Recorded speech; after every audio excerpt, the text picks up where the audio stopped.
Hey everybody, my name is Christal and most of you all know me as a content creator or an actress.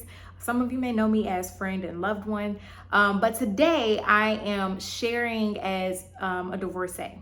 I recently talked about my experience with, spending a lot of money on a wedding, not just the dress. Some of y'all don't read, but it's okay though. I still love you. On a wedding and being divorced 6 years later. And some of you didn't know that I was married. Some of you didn't know that I was divorced.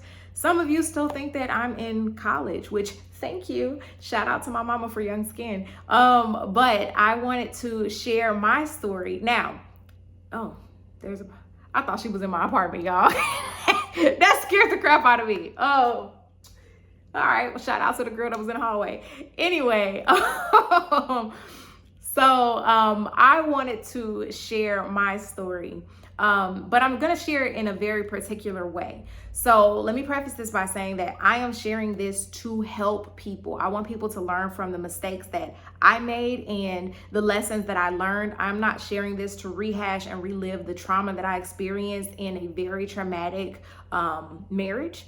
I definitely had a hard marriage and a hard divorce process, and I moved in silence, as one of my followers pointed out, because a lot of people didn't even know. It was a very seamless transition, and I would like to keep it that way. I like to keep it classy, and as I say on all of my platforms, I believe fully in being better and not bitter. So this first part of it, just kind of giving the intro and the rundown, no one person knows every single thing that I endured. And I was intentional about that. I will explain a little bit about why in one of the parts. I've broken this down into 9 parts, but don't worry, it won't be 9 videos, I don't think. And I've chosen not to disclose various specifics. I don't, again, want to rehash my trauma. My goal is not to ruin my ex-husband's life. That's not what this is. This is really, I want to help people. There are people who I'm sure, men and women, who have been in my shoes, who are in the shoes that I used to wear, who may find themselves in a very toxic relationship and feel like they are alone, feel like they have no hope of getting out. And so I want to encourage you with the lessons that I learned and how I got to a healthier place. So that is why I'm doing this. I know some of y'all just want to know the tea. I have my tea, and it's tasty and refreshing. Hopefully these videos will be tasty and refreshing as well. Also, I want to make sure that you understand my platform, right? It's very lighthearted. I like to keep it very sincere, very transparent. My audience knows that I'm gonna keep it real with you. I'm a really great actress. I'm a terrible liar. I tell that to people all the time. Like, I can bring a character to life because I believe their story. I'm telling their story. But as far as me, what you see is what you get. So also keep in mind when I'm talking about this from a perspective of being a Christian bride, right? I know not everybody is a Christian. I'm totally fine with that. That's your business. I'm not here to convert you. I'm just telling you what my experience was and how I saw this all unfolding. And I feel like my experience as a Christian bride really is what impacted my decisions all the way through this walk. First as a Christian and then as a woman. So I'm gonna kind of color it from that perspective. Take what you will from it. Again, whether or not you're a Christian, I believe that you can glean some wisdom from this. Last thing I want to mention is to keep in mind that I have a wonderful church home. I go to Anthem. Shout out to Anthem, Pastor Sam and Taylor Hamstra. I have wonderful spiritual leadership, and the religious concepts and ideology that I'm addressing in the following points have nothing to do with my current church home. They have nothing to do with my home church. I grew up in Cornerstone Christian Center, and so it has nothing to do with that. I'm specifically addressing legalism and religious concepts at large and not necessarily a specific church home. So please keep that in mind. But I am about to share 9 things that I wish I knew as a young Christian bride. Okay, number 1. Religion is not a solid foundation for a marriage. Now, I'm going to say that again so that I can be very clear. I am not talking about a relationship. I'm not talking about faith. I am talking purely about religion. It is not a solid foundation for a marriage. Reason being, I made the decision to marry someone based off his faith. And I didn't feel completely comfortable with him when I did it. And I know anybody who was there when we got engaged, when we started dating, like, I know what I said. I know what I said. And I think I did a lot of convincing of myself because he's a good man. He goes to church. He knows how to pray. Like, his faith is what really drew me in. And I felt like if I have a strong spiritual leader who loves God, surely he will know how to treat me. And that was the most important thing. Keep in mind, when I was younger, I always wanted to get married. I always wanted to have a family. And so that was the goal. And like most other young women who grow up in church, we are indoctrinated from the beginning. You grow up, you get married, you have a family, you become a mom. Like, that's kind of the trajectory of our lives. Like, maybe you get a career, maybe you don't, but you get married, you have a family, like you're dating to marry. Everything is surrounded by marriage. And so they start telling you, make a list. Everybody knows about the list. You make a list. And like at the top of that list, he better love God. And so like, okay, he loves God. Well, then if he loves God, then he will look like somebody who loves God, and he will do the things that God tells him to do, because A plus B equals C, but that is not the case all the time.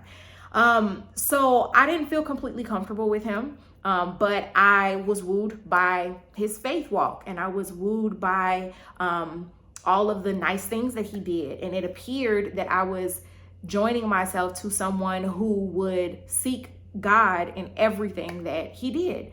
I ended up in a situation where scriptures were routinely used against me in arguments. I endured a lot of legalism instead of a real relationship with God. There is a difference between religion and legalism and having a real relationship with God.